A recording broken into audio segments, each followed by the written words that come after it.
Have you ever been watching television or YouTube and all of a sudden there's a guy on there and he's asking a question that makes you question God? I've seen videos like, did Jesus really die on the cross? Or did Jesus really live? Can the Bible be trusted? Was Jesus a Muslim? All kinds of things.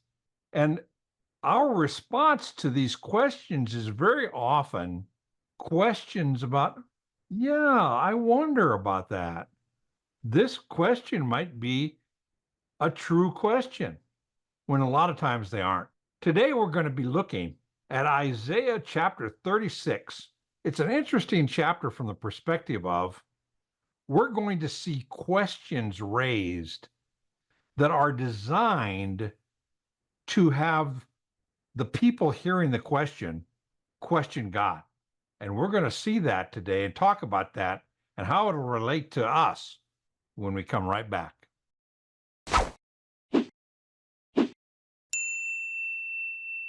Hi, and welcome to Bible Study with Friends. I'm here with my friend Jake Curtis. Jake and I are going to continue our study in Isaiah. Today we're going to be in chapter 36. Chapter 36 to chapter 39 is a transition period. In the first 35 chapters were about God's judging of the nations and his promises to judge the nations unless you repented and came back to him. And then there was promises to the remnant, if you recall. And a number of times as it talked about judgment on Israel that was coming, God is going to use Assyria to judge Israel and other nations to get their attention, to get them to repent and return to a relationship with God. Well, now 36, 37, 38, and 39 are a historical parenthesis, a transition between judging the nations, and from chapter 40 to chapter 66 are all the promises of coming Messiah, promises of the great shepherd. And we'll see that it's a much more positive aspect of the book starting in chapter 40. So we're almost there. So let's get into chapter 36. We have a historical milestone in this. If we look at the first verse. Now in the 14th year of King Hezekiah, Sennacherib, king of Assyria, came up against all the fortified cities of Judah and seized them. Okay, now we have two different historically accurate things here that we can go back into history and absolutely put a peg in it. The 14th year of King Hezekiah is 701 BC. We know that from history. That's an archaeological fact. The king of Assyria came up against them and attacked. Now, Sennacherib was the king of Assyria during this period of 701 BC. So we have a very historically accurate thing that this actually happened. Okay? Okay. Now, as promised in the last umpteen chapters, Assyria has come up against the fortified cities of Judah and seized them. It is a historical fact that Assyria had come in and taken cities all through the area of Judah and had completely surrounded Jerusalem. A town that's mentioned, the king of Assyria sent Rabshakeh from Lachish. Lachish is a city northwest of Jerusalem. It's an actual place. A lot of historical notes here for us, right? And the king sends this guy from this conquered Judean city. So this would have been a representative from the city, but he's a conquered representative. And he is sent to Jerusalem with a large army. And he stood by the conduit of the upper pool on the highway of the fuller's field. Now, is that familiar to you at all? Yes. Mostly back in earlier Isaiah, isn't it? Yeah, if you look up Isaiah 7:3, this was just outside of Jerusalem where God had delivered Jerusalem once before. Yeah. And now this same spot is a double fulfillment of God's promise to save Jerusalem. And then we get a group of people from Jerusalem. Eliakim, the son of Heliakah, who was over the household, and Shebna, the scribe, and Joha, the son of Ashaph, the recorder. So Joha is a recorder of events. And they came out to him. That's to this representative from Assyria. It's interesting what we see here is historically accurate in that the king of Assyria does not address Jerusalem. He sends a representative to address Jerusalem. And King Hezekiah doesn't come out to the representative. He sends a delegation. So this is a political thing of one representative is going to talk to another representative of the king. So that's just what's going on here, right? Yep. The thing I noticed in this chapter that's of interest to us and is, I think, applicable to us a lot is this Rabshakeh, when from verse 4 on, for the rest of the chapter, he's basically addressing this delegation from Jerusalem. Just outside of the city gates, this is where this is physically taking place. And the thing I noticed, and I underlined in brown, from verse 4 down to the end of the chapter, there are questions asked of the delegation from Jerusalem. Do you notice that? I did. And the questions are designed to have the hearers of the questions question what they're doing, why they're doing it, what they really believe. And it strikes me, Jake, that a lot of times when we're watching YouTube or online streaming or reading books, we get questions that really are designed to do nothing except shake your faith. On YouTube, I've seen questions like, did Jesus really die on the cross? Or did Jesus really live? Or why do you believe in prayer? Or how can you be sick and believe that God heals? Questions that are really designed to have you question your faith in God. You know what I mean? You watch the History Channel. The History Channel is full of this stuff. Was Jesus really from India? Was Jesus married? Did Jesus have children? All these questions that are basically designed just to shake your faith in believing the God of the Bible. And that's exactly what this representative of Assyria is doing. He's standing outside the city.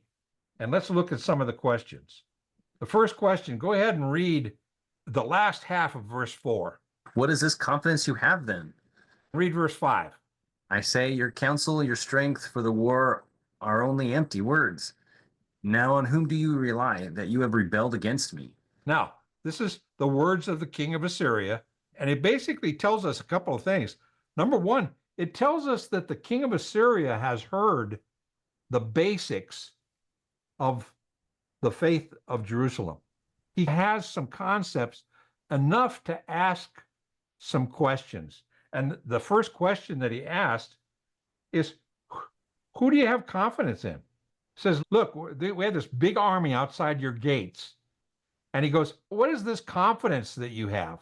Why should you, looking at this big army, have confidence that there's victory in sight when we have this huge army? And then he goes, on whom do you rely that you have rebelled against me? That's rebelled against the king of Assyria by resisting him. So the second question of the two, first one is, what is this confidence you have? And the second one is, on who do you rely? And those are questions we're asked to this day. How can you be so confident in the Bible? And how can you rely upon a God who does whatever? There's a million different questions that state that. So he's going to get them to question what they believe and who they believe. And those are the same kind of questions we get asked to this day. Look down at verse 6 and 7. Do you rely on the staff of this crushed reed, even on Egypt, on which if a man leans, it will go into his hand and pierce it? So is Pharaoh king of Egypt to all who rely on him. But if you say to me, we trust in the Lord our God, it is not he whose high places and whose altars Hezekiah has taken away, and has said to Jerusalem and to Judah, you shall worship before this altar. Now, listen, this is interesting because the first question is, why are you trusting in Egypt? Now, you remember back in chapter 28 and chapter 31 that Jerusalem was panicking and they sent delegates to Egypt to see if the Pharaoh would send soldiers, chariots, and things like that up there. You remember that? Yeah. The king of Assyria knows that they did that. So he's very well informed. His intelligence service has served him well. And he says, why did you go to Egypt? Egypt is washed up. Egypt can't really help you. And then he goes in verse 7, why do you say to me, the king of Assyria, oh, we trust in the Lord our God? Then he's asking a question with a wrong understanding of the spiritual situation. And look what he says. He says, you say you trust in the Lord. Is it not he, the Lord, whose high places and whose altar Hezekiah has taken away and has said to Judah and Jerusalem, you shall worship before this altar? Basically, what's happened here is Hezekiah repented and he went and he took down all these high places, all these altars to other gods. And he basically said, no, guys, if we're going to worship God, we need to worship God at the altar in Jerusalem where God told us to, and not all these other places. But the question is, how can you trust a king who took away all these altars and now he's focusing on one altar? Maybe he'll change again. So they don't have a complete understanding, or they decide to not have a complete understanding of the significance of Hezekiah taking down all these altars and focusing on the altar in the temple. That's actually a good thing Hezekiah had done to please the Lord. And it's one of the reasons why God is going to deliver him in this situation. And the people had repented. And so Assyria comes down, but Assyria asks the question, how can you trust this guy who made all these religious changes? Now he's saying just worship in Jerusalem. And we get asked questions all the time about how can you trust all this when it's constantly changing? It's questions based upon the wrong spiritual understanding of what Christianity is and what your faith is. And then verse 8 and 9 offers them a bribe. Go ahead and read 8 and 9. Therefore, come, make a bargain with my master, the king of Assyria, and I will give you 2,000 horses, if you are able on your part to set riders on them. How then can you repulse one official of the least of my master's servants and rely on Egypt for chariots and for horsemen? What he's basically saying here is, I'll give you 2,000 horses to fight against us because you don't even have 2,000 guys to put on the horses. And how can you repulse official of the least of my master's servants? In other words, how can you repulse me, who's just a representative of the king, and rely on Egypt for chariots and for horsemen when you don't even have enough horsemen to fill if I gave you 2,000 horses? So he's just making fun of them and what they're relying upon, and making fun of the fact that they tried to rely on Egypt at one time. Now, since then, they have repented and said, we're going to rely on the Lord. But that's not the basis of his questions. The basis of his questions are, you questioned God in the past. Why are you trusting him now? Yeah. You're facing this big army. So there's a prideful tone to all of these questions. And we're used to hearing questions like that about our faith, aren't we? Quite often. So this chapter is very apropos to what we live with in this culture today, where the culture is basically standing against us to do battle with us and making fun of us by asking questions. Now, the key is we don't go running after the answers to these stupid questions. We rely upon the Lord and rely upon his word, not chase stupid questions. Now we go here. Let's look what happens. We can cover this pretty quick because it's a pretty fast story. In verse 10, there's another question. This is again a question from the king of Assyria saying, have I now come up without the Lord's approval against this land to destroy it? The Lord said to me, go up against this land and destroy it. Now, that is a partial truth that God has sent me, but it's not a truth that he has sent me to destroy you, because Assyria was sent. Remember, we've seen this all through Isaiah. Assyria is sent to test the faith and commitment of Jerusalem, of the people of Israel. So this is a lie saying, I have come up against you without God's approval. I'm more powerful than God. And if I did get his approval, he would have said, go up to Jerusalem and destroy it. It's a lie, but it's meant to shake their faith. You see that? Yeah. Is that making sense? Yeah, that's making sense. It's interesting that immediately in verse 11, the representatives of Hezekiah say they're asking these bad questions. So what we need to do is we want to keep the people of Jerusalem ignorant. So they said, ask these questions in Aramaic, which was not the common language of the people, instead of speaking to us in Judean, which is Hebrew, where the people on the walls could hear. And so they said, if you're going to give us bad news that we can hide. We can hush it up. And the representative from Assyria says, no way. And he shouts all the louder. We go to these verses, and it's funny. Verse 12 and 13 says, but Rabshakeh said, has my master sent me only to your master, and to speak to these words only to you, not to the men who sit on the wall, doomed to eat their own dung and drink their own urine with you? Yuck. Then Rabshakeh stood and cried with a loud voice in Judean and said, hear the words of the great king, the king of Assyria. Now I want to stop here. So he basically says, these are not questions that I'm going to let you cover up. These are questions that I want everybody to hear. And that's why we have these people that are asking these questions of us in big public forums. And we go, how can somebody that's asking a stupid question? I recently saw a YouTube video on the fact that after he had died on the cross, Jesus went through a time portal and went to India, where he became a Hindu guru in India before he came back and rose from the dead. And there are Christians who are thin in the Bible who would read that and wonder, did he really do that? And they go off and do research on things meant to do nothing other than shake your faith. And that's what he's doing here. He's making it loud and proud so that he can shake the faith of the average person. Now let's go back. We could finish this because it's pretty quick. I could reiterate this over and over again, because what we see is he continues to ask these questions.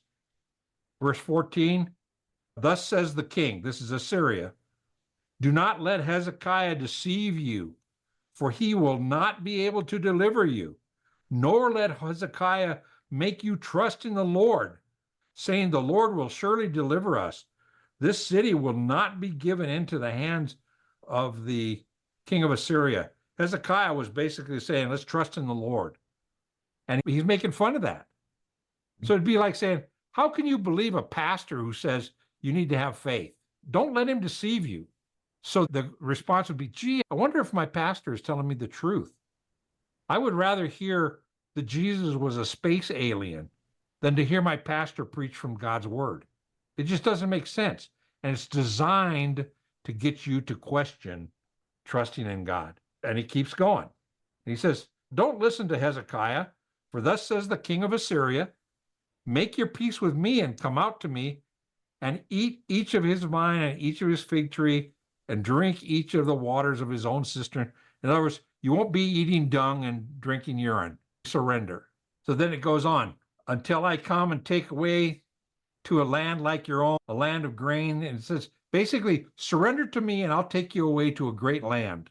And then 18, again, he's saying this, and he's going to ask a question. Beware that Hezekiah does not mislead you, saying the Lord will deliver us.